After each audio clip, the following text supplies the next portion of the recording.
자폐 스펙트럼 장애 ASD와 주의력 결핍 과잉 행동 장애 ADHD는 모두 발달 장애로 분류되지만 그 증상과 특성이 다릅니다.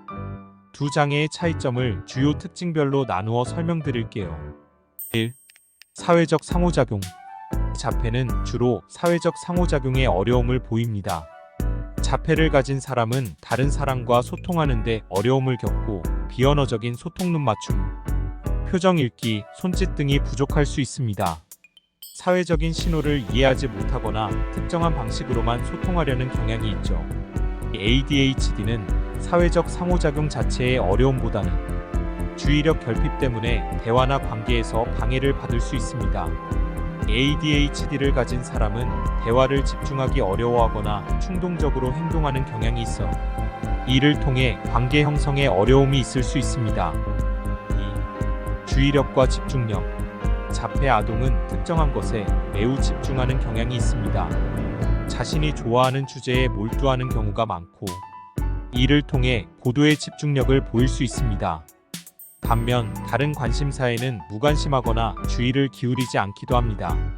ADHD는 주의력 결핍이 핵심 증상입니다. 집중력이 짧고 쉽게 산만해지며 여러 자극에 민감하게 반응해 주의가 분산됩니다. 이는 학업이나 일상생활에서 어려움을 겪게 만드는 요인입니다. 3. 반복적 행동 및 습관. 자폐를 가진 사람은 반복적인 행동을 보이는 경우가 많습니다. 일정한 패턴을 따르는 것을 선호하고 일상적인 변화를 받아들이기 힘들어합니다. 예를 들어 같은 루틴을 고수하려 하거나 반복적으로 손을 흔드는 등의 행동을 할 수 있습니다. ADHD의 경우에는 반복적이거나 고정된 행동보다는 충동적인 행동이 두드러집니다.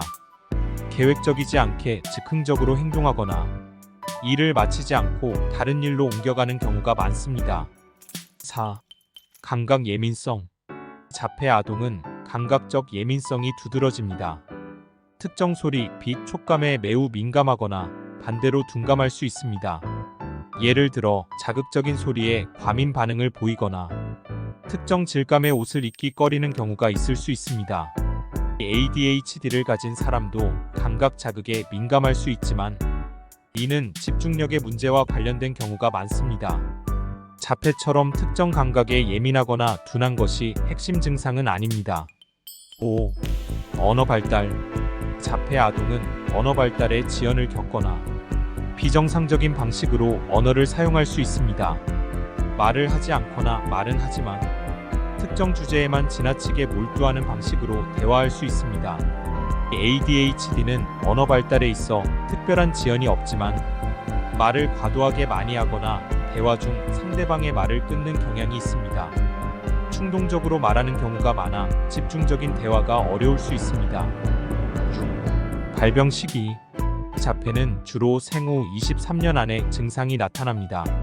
사회적 상호작용이나 의사소통의 발달이 늦거나 반복적 행동이 이 시기에 두드러지게 보입니다.